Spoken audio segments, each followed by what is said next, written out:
ready? We're ready. All right, awesome.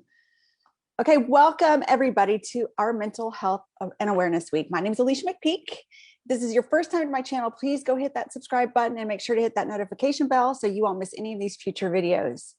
And if you're here live on Zoom or Facebook, welcome to you. Please say hello to our guest, Peggy. Give her some love by dropping a nice big red heart down below. And if you're watching this on the replay, please hit hashtag replay so we know you stopped by. Right, so let me tell you a little bit about Peggy. As a mother, personally, it's hard for me to understand how a mom even puts one step in front of the other after the loss of a child. This is why Peggy's story is so important. Peggy has experienced the loss of not one, but two children in her life. She's made it her mission to make an impact and help other grieving parents the loss of their children. She has a book. Her book is called The Life After a Child Loss, The Mother's Survival Guide to Cope and Find Joy, alongside her Thursday. She also has Thursday Thoughts publications that can be dropped in your email, have helped hundreds of readers in their grief journey. As a result of the significant challenges in her own life, Peggy's created the Grief Survival Program. With this program, she's helped grieving moms move through their loss by offering realistic and applicable practices that help others to heal. Now, she's inspiring and she's a true example that there is hope. So welcome, Peggy. Thanks, Alicia. I appreciate it. And I'm so glad to be here. Thank you. I'm really glad that you're here. I think I know people who have lost children and others too. And this is just such an important conversation to have. I think it's going to help a lot of people. It's already helped me just talking with you. So why don't you just tell everybody how you found yourself here? Yeah, absolutely. And thank you. And I want to welcome everyone here. And this is such an important topic, which just does not get addressed that much. So as Alicia mentioned, I'm a mom. I had kids because I wanted to have fun and grow a family and ultimately leave a legacy and have grandkids. But I'm also a grieving mom. I've lost two children. My first child died by accident nearly 30 years ago, and my son passed away just a little over 2 years ago by suicide. And so that has just rocked my world. So if I can, I'll just share a little bit of my story on that. So, absolutely. So I was driving home on a Friday night and really just driving home in rush hour traffic. And it was just a few weeks short of Christmas. And I was thinking about all the wonderful things that's associated with Christmas, and especially for my family. It was a time for us to bond together and really be together as a family, because since I'd gotten divorced, things had kind of changed and rocked my kids' world. And so I was thinking about all the fun times and the things that we did, including we had a tradition of having homemade Swedish tea rings for breakfast on Christmas morning, and we would have coffee and orange juice. And then, I don't know about your family, but we had, a certain way of passing out the presents and, doing all that. So I was just kind of thinking about that and some of the things that I yet needed to do. And then my thoughts were interrupted when my phone rang. And it was my daughter, and I could hear her, and in the background, like she was talking to somebody else, she said something like, "He's not been feeling well lately." And I instinctually knew it was my son she was talking about, because they worked at car dealerships next to each other and were frequently found in each other's showroom. So it wasn't uncommon for her to be speaking about him. But instinct told me to pull off the side of the road because it just didn't feel right. And so I was, Brittany, and she didn't answer. So I hung up and called back, and then she answered. And I could tell she was really upset. And what she shared, she's like, "Mom, I don't know how to say this. This is the hardest thing I've ever shared and told you."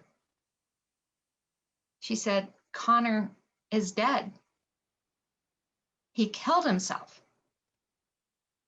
So by this time I was on the side of the road, my hands hit that steering wheel, and I screamed out to God and said, Why is this happening? It flashed me back to 30 years ago when I heard the news about my first child.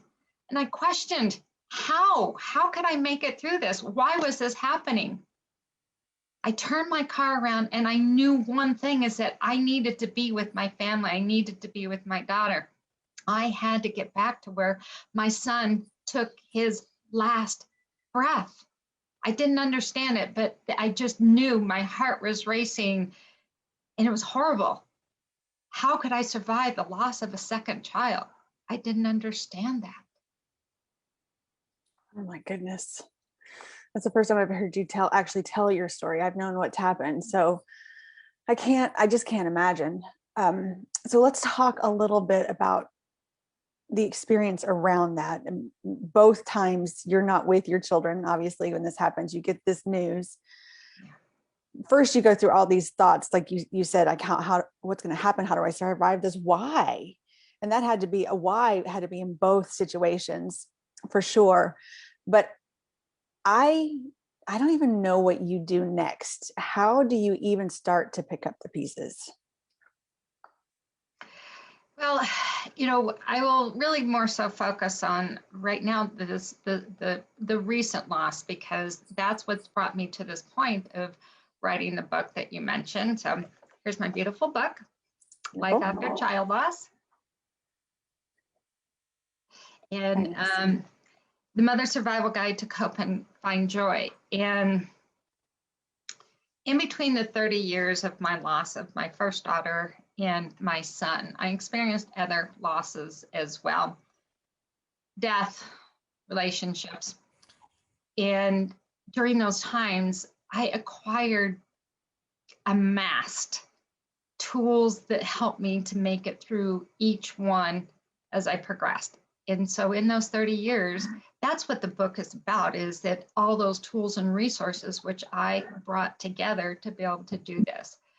So I was able to pull together, to think it through and go, oh, okay, this is how I did it.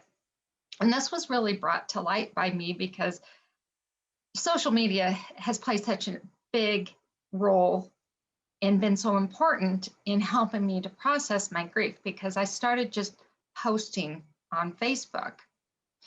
And not only did I throw out my guts and be vulnerable, but at the same time, I was sharing my thoughts on how I could use this to heal or process it or think about it. And so I wound up just being able to take that. People encourage me and says, you're helping me by what you're sharing. And so I then was like, okay, you know what I'm going to do? I'm going to go ahead and pull together this book and help others, because these are the tools that I used. And so it's a journey. I can say to that. It's one that never ends. It changes, it gets better. And sometimes, we take a step back. And so I think really having a little bit more of a purpose to be able to choose to be the best person I possibly could. So when Connor left us, I also have two other children. He was the middle boy of Brittany and Hannah. And so my purpose really became very personal, to be able to be that role model and be alive and present for them. And then the other thing, my other purpose is to reach out and help other grieving moms. Because the first time I went through this 30 years ago, there were no resources available for me. I had my mom and my sister, but other than that, there were not resources for a grieving mom. And so I developed those, and now others don't have to rebuild what I've brought together of all my life experiences. That is awesome. So I know the death of Annie, even when my dog died, like you look through everything and you blame yourself and you ask yourself, what should I have seen? What could I have done? What did I miss? And then we have guilt, so much guilt. Like I should have spent more time. I should have, all the questioning. How do you begin to cope with that? Well, definitely, again, the two experiences. So Courtney was in a daycare. And at that time, I was working some really incredibly long hours, either 6 o'clock in the morning till 2 o'clock in the afternoon, or start at noon and not get off until 12 a.m. And Courtney's dad was traveling for his job. And so he was unable to really take care of her. So we needed somebody who could take care of her in a non-traditional way. And so we made that choice. This woman was a grandmother. She was a loving. And so to really be able to let her take care of our child, we trusted her. She made a mistake. It was definitely an accident. And what I really had to do, Alicia, was to be able to forgive her. And I tell you, so many people struggle with this piece, to forgive somebody who essentially was responsible for my child's death. But it wasn't for her, it was about me. Because anger and those terrible, dark feelings towards her could have burned me up inside and left me in a dark place. And had I even just stayed there, I wouldn't be where I am now. So that forgiveness was for me. Definitely. So I'm curious, because one thing I know that you're really great at is helping people ask questions differently. Was there ever a time in this process with the babysitter that you asked yourself questions differently around the situation that you can remember? Well, I could have continued to ask myself and go, well, or blame myself and said, well, told myself that was a stupid mistake. Why did I hire? Why did I leave her in that? Rather than going there, I really had to stop and evaluate and say, okay, this is where I am at this moment. I wasn't a fortune teller. I didn't have a crystal ball. I had no idea. So I had to accept where I was, what I knew, and what I was doing in the moment. So it was that acceptance and not asking those questions or blaming myself, which could have easily been done. But again, I chose not to because I believe in being able to take care of myself mentally and for my health. And I was married at the time. I had, my parents. We wanted other children. And so I knew that if I did not keep myself from slipping and getting stuck, I would stay there. And from the beginning, I knew I didn't want to stay there. Okay. Did you ever, as part of the forgiveness process for you with this babysitter, and I'm asking you questions I didn't even ask you before. So, Okay. I'm curious, did you ever have compassion for her? Yeah. And we knew all this when we walked into it. When we did our interview with her, we went to her home, and it felt like a grandmother's home. She had other children under her care. She was my neighbor's mother. So it wasn't just somebody, it was at least a referral and somebody that I knew. And again, in an unlicensed daycare, we were quite aware of that. However, we did not know this, is that because she was unlicensed, the licensing board for this had actually given her a warning prior to this. And so with this being her second one, resulting in, I think it was manslaughter, in death, child neglect by death. I don't even remember the charges after 30 years. But the DA, we attended her hearing, and we were asked if we wanted to pursue civil charges. And honestly, I felt that her being responsible for Courtney's death was enough. And the DA, because of her prior experience, sought criminal charges. And this woman was 60 years old and was sentenced to jail, I think for like 90 days. We didn't ask for that. I, again, felt that was enough. So I've not spoken to her since. I haven't been led to do that, but we did feel compassion to not pursue that. But the DA felt it was his responsibility to do that. So okay. Absolutely, I had compassion for her. Okay, so let's switch to suicide. You and I were talking before, and I don't know what the statistic is. I should have looked it up, but suicide has definitely gone up since the country's been locked down in the last year. And more children are committing suicide. And I know 24 is technically not a child, but in my mind, it is, because at my age, it's still a very young person. Let's talk about how people view suicide, and as a parent, again, how do you begin to stop questioning, stop, blaming? What kind of different questions are you able to ask yourself to move past that? Yeah, well, several things with that, and in the bigger picture of others, and seeing that is that child loss is horrible. Becomes that elephant in the room, and then child loss by suicide really doubles up that elephant. And what I mean by that elephant in the room is that people don't know how to handle it. They don't want to talk about it. They're afraid to hurt you. They're afraid to bring up more emotions. And so rather than seeking to help, they step away. It scares them. There's been plenty of time when I've shared my loss and I've run into what I call runners. And those are people that just, like, oh, okay, and change the conversation and then want to leave because they're not prepared to hear what has happened. And it's not every time that I will share that. It depends on the circumstances, the conversation, if I think I'm going to spend more time with the person, or how many additional questions that they ask.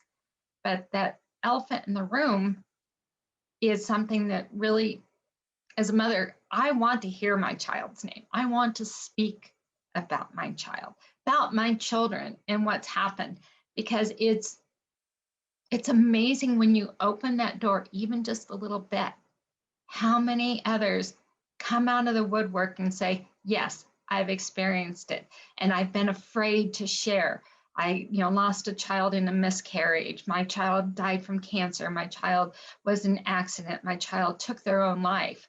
And so it opens up that door, not only for me to talk about my children and remember them and preserve their presence on this earth, but I'm opening up the door for healing for others by taking that bite out of that elephant. Okay, definitely. I love that you shared that with us. So what about, especially I have to think, when your child takes their own life, there is already an elephant in the room when a child dies, no question about it, but there must be, I'm thinking that some people, is there a feeling of, oh, they're thinking, how selfish of that child, how could they do that? Or, it's not just that they're gone, it's that they made this happen, right? So there's that added layer of blame.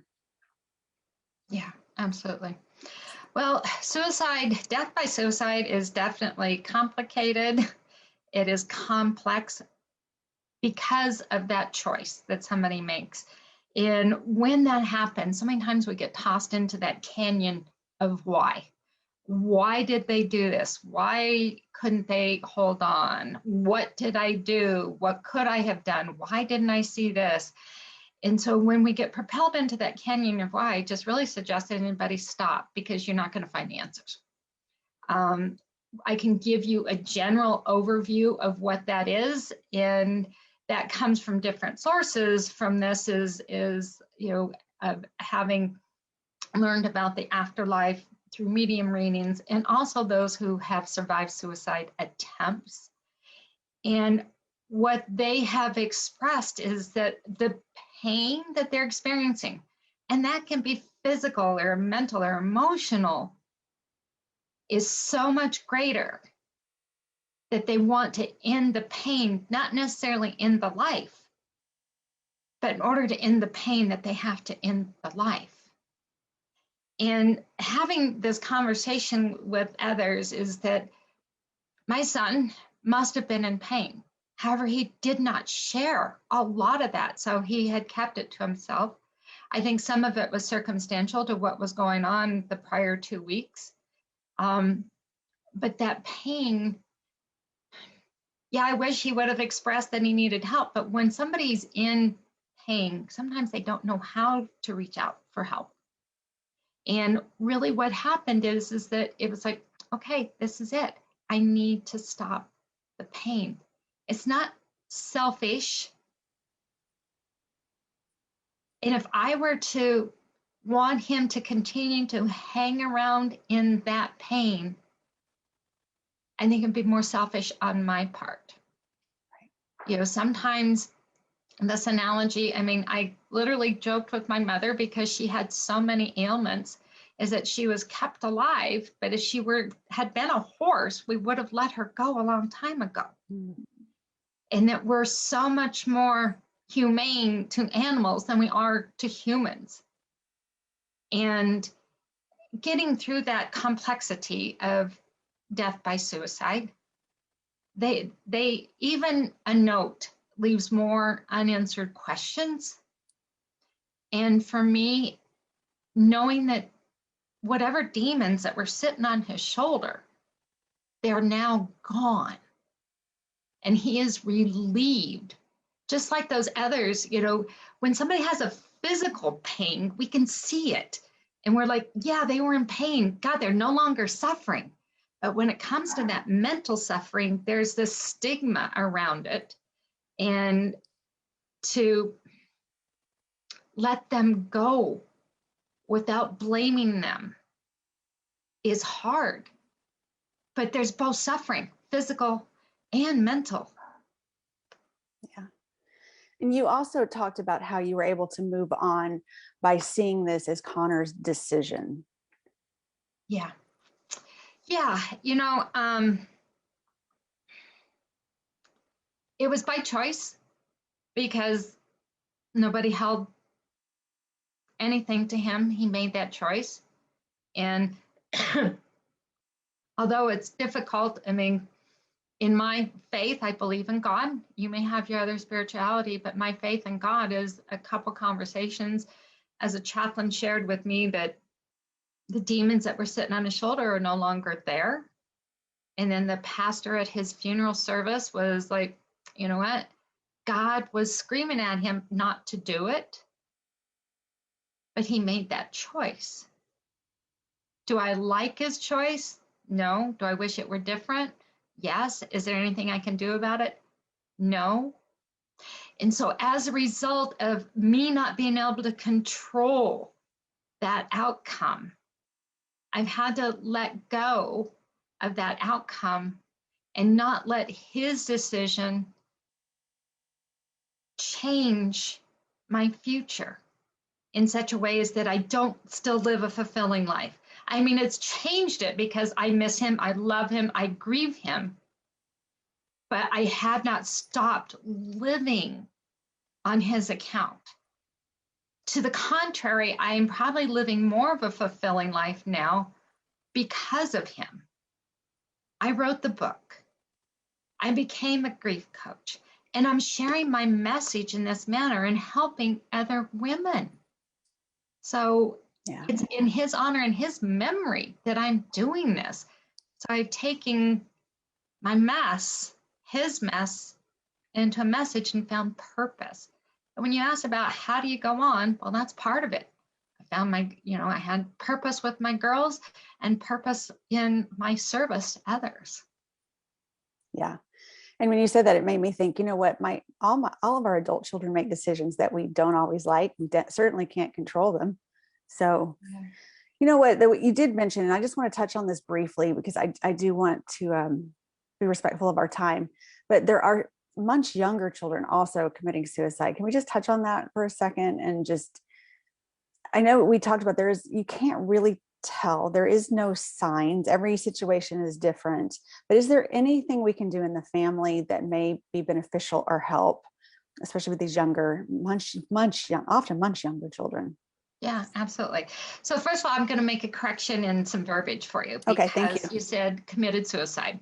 Okay. Personally, that is something I choose not to state it that way because committed a crime. And to commit suicide really is not a crime. So, they died by suicide, they killed themselves, took their own life, because that throws blame into what they did. And so I really appreciate an the act of correction. suicide. Absolutely. Thank you. Absolutely. And I'll just sidebar on that, because you mentioned, I might even be going down a different rabbit hole here, but how we talk to others. And so that's one of the things, especially by suicide, is that it's a different way to do it because it's less abrasive. So just even think about how you react when I say Connor committed suicide or Connor died by suicide.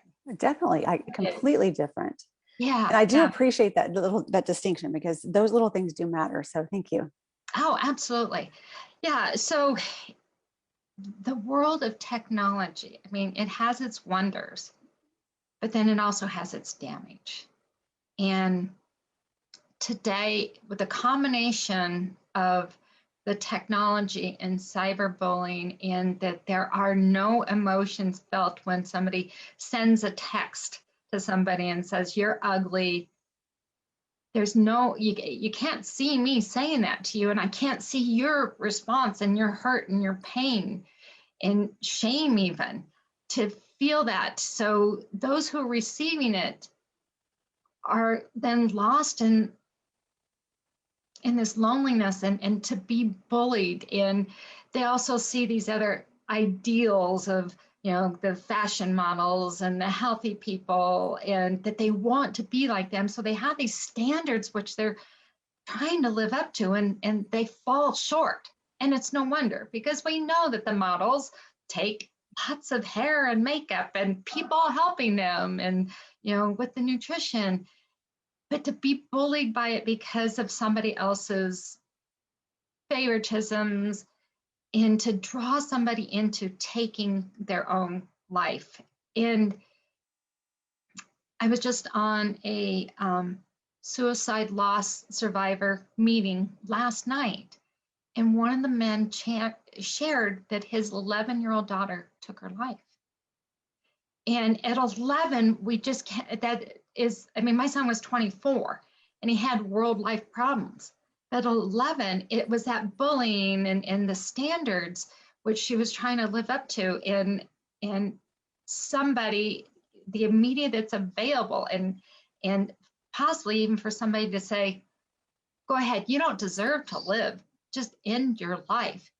And at 11, they do not have the ability to think through what that means and its consequences to them.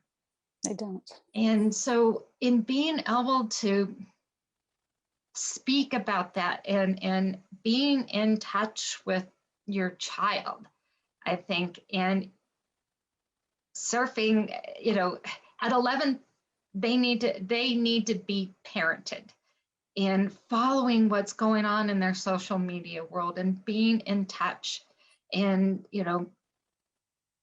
keeping the technology at bay, and encouraging other healthy activities, physical activity, and other types of learning. So it's tough to see that happen, because at 11, that's just so young to even fathom the idea of knowing how to end their life. I know, I can't even imagine. Okay, so let's shift gears here just a little bit. Thank you for sharing that.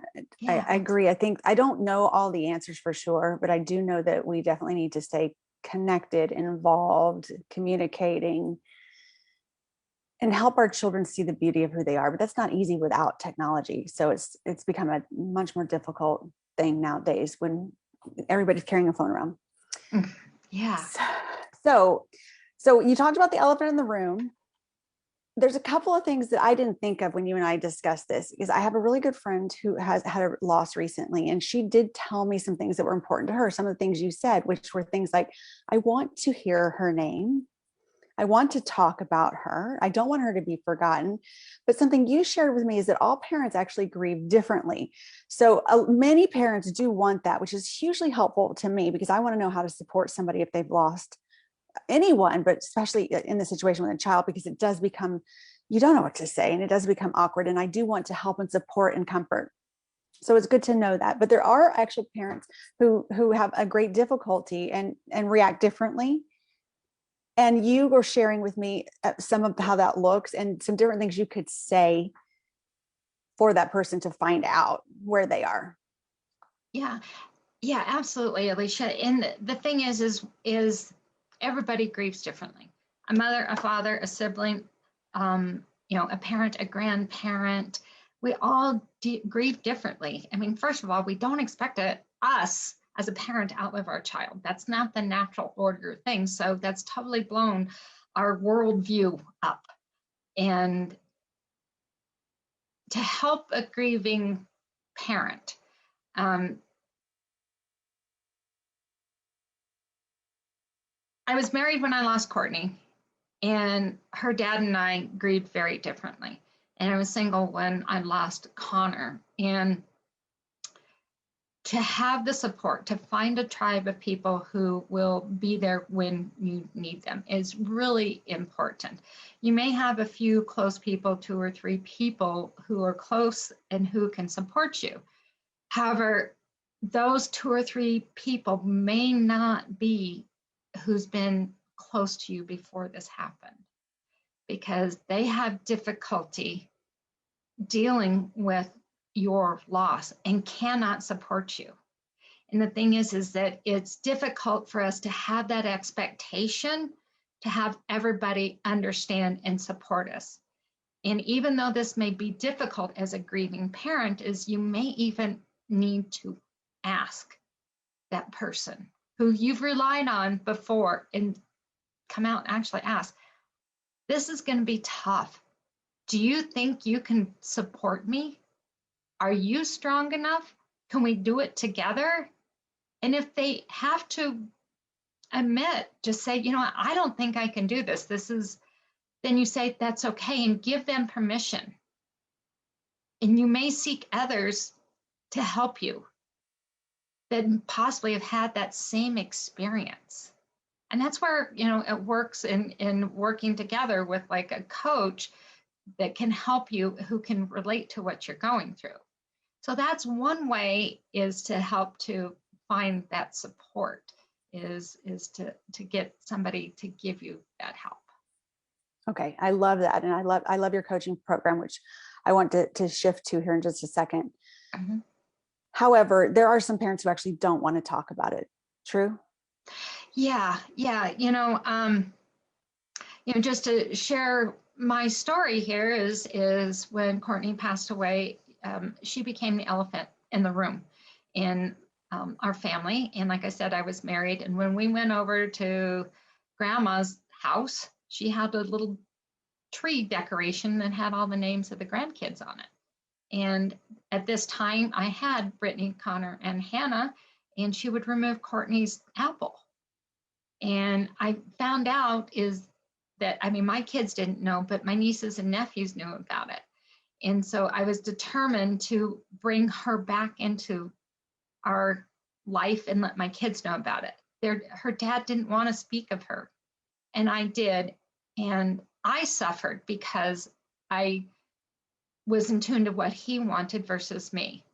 So finally, my sister presented me with the scrapbook about Courtney, and I sat down and shared that with my kids, and that opened up that box of communication rather than it being that hidden secret. And so being able to talk about it, I was much more comfortable with it now and meeting my needs. And other parents may not. And really, again, it's about a communication with compassion and understanding. Even asking a grieving parent, how do you think is going to be the best way for me to help you? Are you in a place that you want me to speak their name? Do you want me to share memories of your child? And really asking them. Because I would say, I don't have any statistics on it, but for the most part, parents want to hear their child's name and memories. I love hearing about Connor and the things that he did through the eyes of other people. It lets me get to know him, and it helps me to heal. However, there are others that it is still yet so painful that they've stayed stuck in their grief that to hear their name does shatter them and hurt them more. And so what I would suggest is just asking. And if they can, encourage them, because by denying their name and not moving through their grief and healing, they're going to, I can predict that they're going to stay stuck and never be able to move through their grief, which grief is part of life. There's life and death. We always joke that there's two things certain in life, and that to be able to learn how to deal with it, to be a role model in grief. I mean, I can't imagine if when I pass away that my two grown girls never talk about me again, or they didn't cry, or they didn't remember me.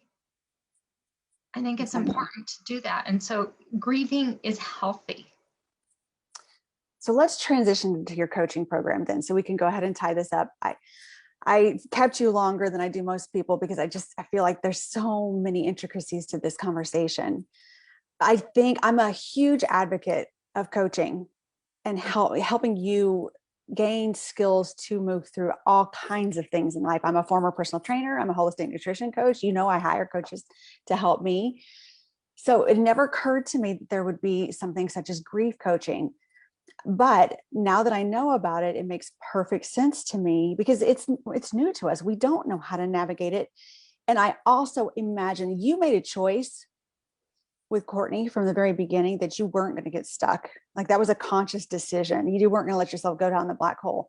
But there are people who haven't been capable of that. And so grieving and beginning to heal can happen early on in the process, or sometimes years later, because people have gone down that black hole and gotten stuck there. So there's all kinds of great reasons to help people move through grief. And you share with me a statistics that I think this is right. That somebody's 25% more likely to gain the ability to cope when they use a grief coach. Is that right? Yeah, absolutely. Because we're not experienced in this. It's Exactly. something that most of us don't have the knowledge and the tools to deal with, moving through our grief. So that working with a coach enables you to be able to have not only the tools to move through that grief, but there's other life tools. I teach people how to think and to come up with decisions and to be able to have a life. You'll never go back to your life as it was before your loss. But honestly, I can't repeat yesterday. That I can't repeat, I can't do over. And so I learn to leave the past in the past, help people to learn how to live without their loved one, give them the tools to move forward. And honestly, Alicia, I mean, just to share an analogy with you here is that, or metaphor here is, think of yourself as you go through your loss as a caterpillar that now wraps up into a cocoon with the expectation that they're going to be a butterfly. They don't know what they're doing except wrapping up and circling around and clinging on to that branch, and they're enveloped in the darkness. And they stay there until they start to go through this transformation. And then eventually, as they've transformed, they start to beat those wings, and those wings beating on that cocoon is what gives them the strength to be able to come out and eventually fly. So they break that away. And that's just like us going through those steps. We take one step at a time, we don't realize it, and we take another step and another one. We make it over another hurdle. We may take a step back, but then we'll move forward and we'll move forward. And just like that butterfly, when they come out, they're beautiful. And we come out of this with our own beauty. And I know personally, I found a new appreciation of life. Sadly, it's true. You really do gain a much bigger appreciation of life through death and being present. And that is the side good effect from the loss. So I And appreciate being open to it, and that's just it, is to be open to being able to move forward and understand that loss is a part of life, and that you can come out better than what you went in. We don't want to have to do that, but taking that opportunity and being open to it. Now, not everybody's going to write a book. Not everybody's going to become a grief coach either. But maybe you become a mentor for your other children. You maintain your relationship with your spouse. There's so many things, but to be a better person because of it. Right. Just be more present. Yeah. So I know your program is a holistic approach, and that by that I mean you're addressing multiple pillars. And it's an 8-step program, but you address the 4 pillars of go ahead and say what they are. Health, like nutrition. Yeah. Actually, the four cornerstones, Cornerstones. 4 cornerstones are your physical health, your mental health, emotional, and spiritual health. Right. And think about it, the cornerstones of a building. And if one falls, the building falls. And that they all work together, and really to optimize your healing as you move through this, they all need to be addressed. Absolutely. And so frequently we just focus on the mental, and I cover the physical, the emotional, and the spiritual, because they're synergistic, and I really believe that they all need to work together for your whole health and your healing. Yes. And that's what I brought together, is really all those things in my healing. As a holistic nutrition and wellness coach, I 100% agree with you. And I love the analogy of the 4 cornerstones of a building. That's perfect. They do all have to be addressed, and we're not fully well until we do address them all. So, right. Okay. So I'm about to wrap this up. I appreciate you so much being so vulnerable, sharing your story, sharing your experience. I know your heart is to really help other grieving moms. So I'm gonna just share with people that you do have a website. It's The Grief Specialist, which you guys can definitely connect through there and find other resources. You can also sign up through there for her Thursday Thoughts newsletter, which will arrive in your email weekly. But I think the next offer is something that if you are a parent who's lost, is something that you can't afford not to take advantage of. And that's your grief breakthrough session. It's free, and it's just simply to just see where you are and see in any ways that you might be able to move forward, and if you need some extra help, it's I've done different kinds of things like this in other areas of my life, and they're so extremely helpful. Whether somebody goes through with your program or not, they're so beneficial. And you do that by simply texting breakthrough, all one word. And the phone number is 719-789-6808. It's breakthrough, all one word. And I'll put it in the chat to make sure that everybody has it. So take advantage of that, definitely. Do you have anything else you'd like to share before we wrap this up, Peggy? Yeah, Alicia, I just really want to say thank you for doing this. And, even though we've spoken about, the suicide and child loss, that this is an opportunity, even if it's not you experiencing this, is that others may be seeking it, and just let them know that there is help. And you mentioned The Grief Specialist, and I just want to add that it's 2 E's on that. So if you're seeking for it on the website, The Grief Specialist, all tied together. Sure is. Because that I've been through this, and I've experienced it, and this is where that program is developed specifically for the grieving moms, because I've been through it. Right. And to share your story, have somebody listen to you, and then decide, all people use coaches in some form or another, even top people. So if you feel like you're doing well, you could do better. Or if you're just starting on this journey, it's a place to really get that help and assistance that you need.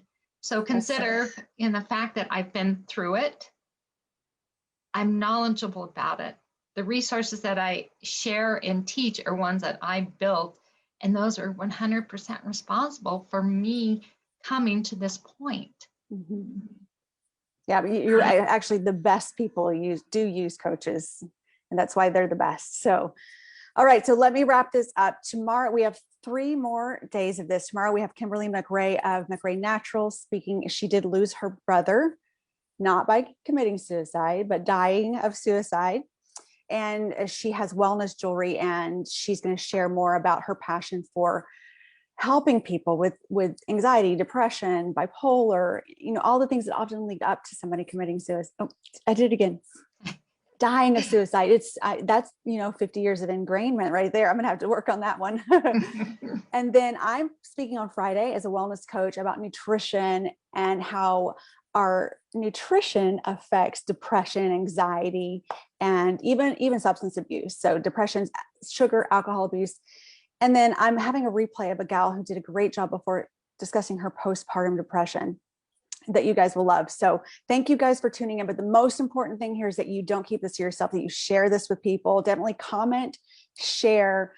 And if you're here on my YouTube channel, again, go hit that notification bell and subscribe and stick around for more great conversations. But most importantly, share this with others. Thanks again so much, Peggy. Thank you, Alicia. It's been awesome. Thank you. My husband.